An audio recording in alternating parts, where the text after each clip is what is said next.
হরে কৃষ্ণ, রাধে রাধে। তোমরা সবাই কেমন আছো? ভগবানের আশীর্বাদে এবং গুরুদেবের কৃপায় আমিও খুব ভালো আছি। তো আজকে আবার চলে এলাম একটা নতুন ভিডিও নিয়ে।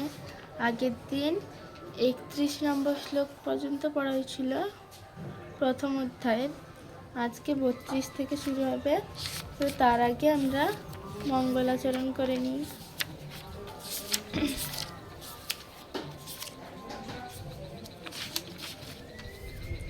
চলো মঙ্গলাচরণ করি। ওং অজ্ঞানতিমিরন্ধস্য জ্ঞানাঞ্জনাশলাকয়া চক্ষুरुन्मिलितं येन तस्मै श्रीगुरवे नमः।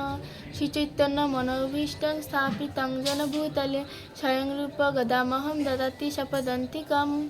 वन्देऽहं श्रीगुरो श्रीयुतपदकमलं श्रीगुरुन् वैष्णवांश्च श्रीरूपं साग्रजातं सहगण रघुनाथनित्यं तं सजीवं सावधूतं परिजनसहितं कृष्णचैतन्यपादान् श्रीराधाकृष्णपादान् ललिता श्री विशाखा नित्यांश करुणा सिंधु दीन बंधु जगत्पते गोपेश गोपिकाकांत राधा कांत नमस्ते। तप्त कांचन गौरांगी राधे वृंदावनेश्वरी विषभानुसुते देवी प्रणमामि हरिप्रिये। नमो विष्णुपादाय कृष्णपृष्ठाय भूतले श्रीमते भक्तिवेदांत स्वामिनीति नामिने। नमो आचार्यपादाय नमस्ते सरस्वती देवे गौरवाणी प्रचारिणे निर्विशेष शून्यवादी पाश्चात्यदेशतारिणे। नमो विष्णुपादाय कृष्णपृष्ठाय भूतले श्रीमते जयपताका स्वामिनीति नामिने। नमो आचार्यपादाय निताय कृपाप्रदायिने गौरकथा धामोदाय नगर ग्राम तारिणे। वाञ्छाकल्पतरुभ्यश्च कृपा सिन्धु एव च पतितानां पावनेभ्यो वैष्णवेभ्यो नमो नमः। जय श्री कृष्ण चैतन्य प्रभु नित्यानंद श्री अद्वैत गदाधर शिवासादि गौर भक्तवृंद। हरे कृष्ण कृष्ण कृष्ण हरे हरे हरे राम राम राम हरे। प्रथम अध्याয়ের 35 নম্বর শ্লোক থেকে দেখি এই ভিডিওতে যদি শেষ করতে পারা যায়। মনে হয় না শেষ হবে, কারণ 32 থেকে 35 পর্যন্ত শ্লোকটা অনেক বড় আছে। তো তার জন্যে শ্লোক নম্বর 32 থেকে 35। কিং নো রাজেন গোবিন্দ কিং ভোগৈ জীবিতেন বা যে সামর্থ্যে কাঙ্ক্ষিতাং নো রাজ্যং ভোগা সুখাত্নি চ তৈমেব বহিস্তা যুদ্ধে প্রাণানাং ভক্তধনাচিতা। आचार्य पितर पुत्रस्तैव च पितामह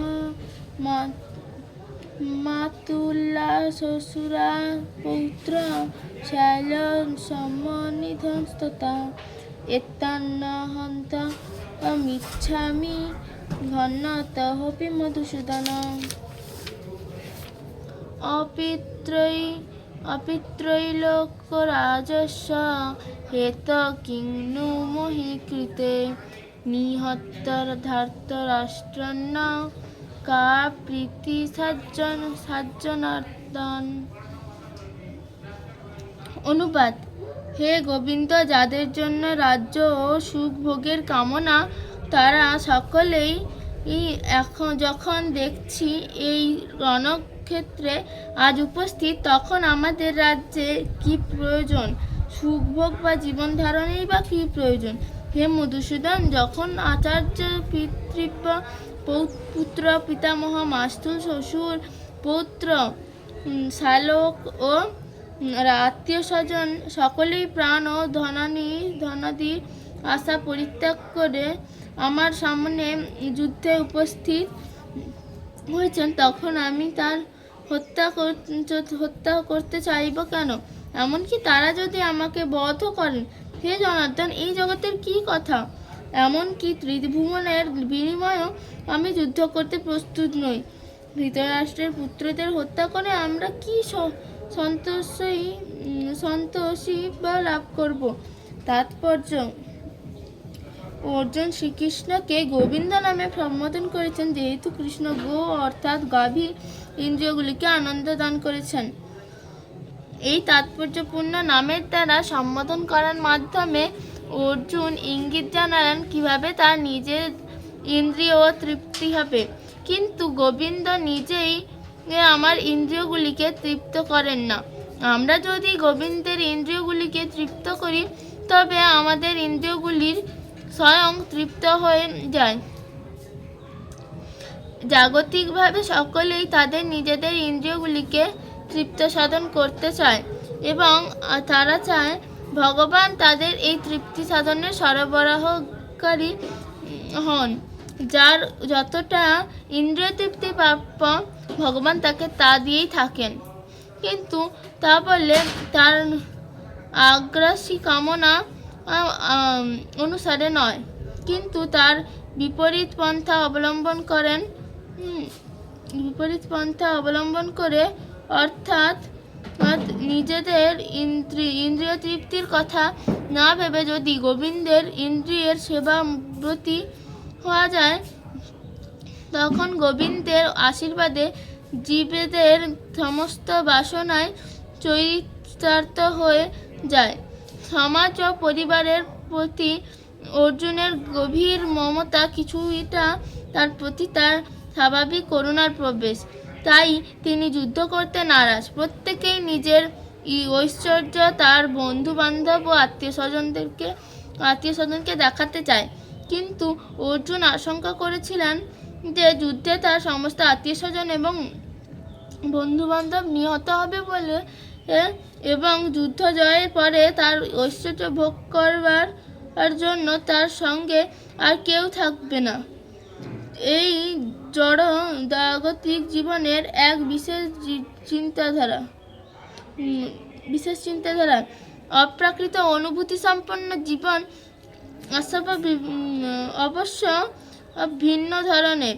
ভগবত ভক্ত যেহেতু ভগবানকেই তৃপ্ত করতে চান, তাই ভগবান চাইলে তিনি পৃথিবীর সব রকম ঐশ্বর্য ভগবানেরকেই তৃপ্ত করতে চান, তাই ভগবান চাইলে তিনি পৃথিবীর সব রকম ঐশ্বর্য ভগবানের সেবার জন্য গ্রহণ করতে কুণ্ঠিত হন না।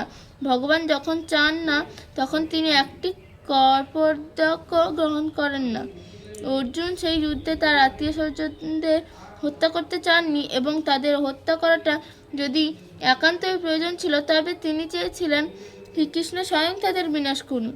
তখনও অবশ্য তিনি জানতেন না যে যুদ্ধক্ষেত্রে আসার পূর্বে ভগবান শ্রীকৃষ্ণের ইচ্ছাই তারা সকলে হত হয়েছিল এবং শ্রীকৃষ্ণের সেই ইচ্ছাকে রূপ দেবার জন্য তিনি ছিলেন কেবল একটি উপলক্ষ মাত্র। পরবর্তী অধ্যায়গুলিতে এই বিষয় উন্মোচিত হয়েছে। ভগবানের শুদ্ধ ভক্তরূপে অর্জুনের কোন ইচ্ছাই ছিল না তার দুর্বৃত্ত জ্ঞাতি ভ্রাতাদের উপর প্রতিশোধ নেবার, কিন্তু এটি ভগবানেরই পরিকল্পনা ছিল যে তারা সকলেই বিনাশপ্রাপ্ত হোক।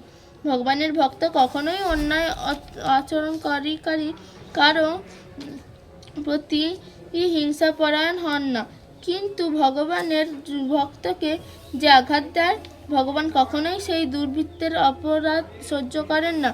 ভগবানের আচরণে কোনো অপরাধ করলে ভগবান তা ক্ষমা করতে পারেন না, কিন্তু তার ভক্তের প্রতি অন্যায় আচরণকারী কাউকেই ভগবান ক্ষমা করেন না। তাই অর্জুন যদিও তাদের ক্ষমা করতে চাইছিল, কিন্তু ভগবান সেই দুর্বৃত্তের বিনাশ করতে দৃঢ় সংকল্প ছিলেন। এটা ছিল 32 থেকে 35 পর্যন্ত শ্লোক। তো 36 নম্বর শ্লোকটা বড় আছে, কত শ্লোক নম্বর 36। পাপ মেবাশ্রয়ে স্নান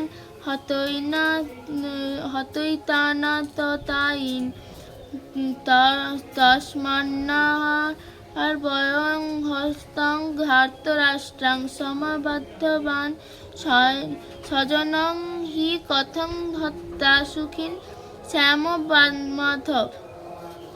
অনুবাদ: এই ধরনের আত্মীয়দের বধ করলে মহাপাপ আমাদের আচ্ছন্ন করবে, তাই বন্ধু বান্ধব ও ধৃতরাষ্ট্রের পুত্রদের সংহার করা আমাদের পক্ষে অবশ্যই উচিত হবে না। হে মাধব, আত্মীয় স্বজনদের হত্যা করে আমার কি লাভ হবে? তার ফলে আমরা কেমন করেই বা সুখী হব? তাৎপর্য: বেদের অনুশাসন অনুযায়ী আত্মাটি 6 প্রকার। যে বীজ দান করে, যে ঘরে আগুন লাগায়, যে মারাত্মক অস্ত্রের দ্বারা আক্রমণ করে, যে ধনসম্পদ লুণ্ঠন করে, যে অন্যের জমি দখল করে, এবং 6 যে ধর্মপত্নীকে হরণ করে। এই ধরনের আততায়ীদের অবিলম্বে হত্যা করা উচিত এবং এদের হত্যা করলে কোনো রকম পাপ হয় না। এই ধরনের আততায়ীদের বিনাশ করাটা সাধারণ মানুষের পক্ষে স্বাভাবিক, কিন্তু অর্জুন একজন সাধারণ মানুষ ছিলেন না। তার চরিত্র সাধুসুলভ, তাই তিনি তাদের সঙ্গে সাধুসুলভ ব্যবহারই করতে চেয়েছিলেন। কিন্তু এই ধরনের সাধুসুলভ ব্যবহার ক্ষত্রিয়দের জন্য নয়। যদিও রাজ্যের দায়িত্বশীল প্রশাসককে সাধুর মতোই হওয়া প্রয়োজন, তাই বলে তাকে কাপুরুষ হলে চলবে না। যেমন শ্রীরামচন্দ্র এত সাধু প্রকৃতির ছিলেন যে এখনো মানুষ রামরাজ্যে বসবাস করার জন্যই উদগ্রীব, কিন্তু তার চরিত্রে কোনো রকম কাপুরুষতা দেখতে পাওয়া যায় না। রাবণ ছিলেন শ্রীরামের আততায়ী, যেহেতু সে তার পত্নী সীতা দেবীকে হরণ করেছিলেন, কিন্তু শ্রীরামচন্দ্র তাকে এমন পর্যাপ্ত শাস্তি দিয়েছিলেন যা পৃথিবীর ইতিহাসে বিরল। অর্জুনের ক্ষেত্রে অবশ্যই আততায়ীরা ছিল অন্য এক বিশেষ ধরনের, যেমন পিতামহ, শিক্ষক, ভ্রাতা, বন্ধু ইত্যাদি। তারা শত্রু হবার ফলে অর্জুন ভেবেছিলেন যে সাধারণ আততায়ীদের মতো কঠোর পদক্ষেপ তাদের বিরুদ্ধে নেওয়া উচিত হবে না। তাছাড়া সাধু প্রকৃতির মানুষদের অবশ্যই ক্ষমাশীল হবার নির্দেশ দেওয়া রয়েছে। সাধুদের প্রতি এই ধরনের উপদেশ যে কোনো রাজনৈতিক সংকটকালীন অনুশাসন থেকেও অধিক গুরুত্বপূর্ণ। অর্জুন ভেবেছিলেন রাজনৈতিক কারণবশত তার আত্মীয় স্বজনকে হত্যা করার চেয়ে সাধুসুলভ আচরণ ও ধর্ম ভিত্তিতে তাদের ক্ষমা করাই শ্রেয়। তাই সাময়িক দেহগত সুখের জন্য এই ধরনের হত্যাকার্যে লিপ্ত হওয়া তিনি সমীচীন বলে মনে করেননি। সর্বোপরি রাজ্য ও সুখ অনিত্য, তাই ক্ষণস্থায়ী এই সুখের জন্য আত্মীয় স্বজন হত্যার পাপে লিপ্ত হয়ে নিজের জীবন ও মুক্তির পথ চিরতরে রুদ্ধ করার ঝুঁকি তিনি কেন নেবেন? এখানে অর্জুন যে শ্রীকৃষ্ণকে মাধব বা লক্ষ্মীপতি বলে সম্বোধন করেছেন তাও এই প্রসঙ্গে তাৎপর্যপূর্ণ। এই নামের দ্বারা তাকে সম্বোধন করে অর্জুন বুঝিয়ে দিলেন যে শ্রীকৃষ্ণ সৌভাগ্যের অতিধাত্রী লক্ষ্মী দেবীর প্রতি। তাই অর্জুনকে এমন কোনো কার্যে নিয়োজিত করা তার উচিত হবে না যার পরিণতি হবে দুর্ভাগ্যজনক। শ্রীকৃষ্ণ অবশ্যই কাউকে দুর্ভাগ্য প্রদান করেন না, তাও আর তার ভক্তের ক্ষেত্রে তো সে কথা ওঠেই না। হরে কৃষ্ণ কৃষ্ণ কৃষ্ণ হরে হরে, হরে রাম রাম রাম হরে হরে।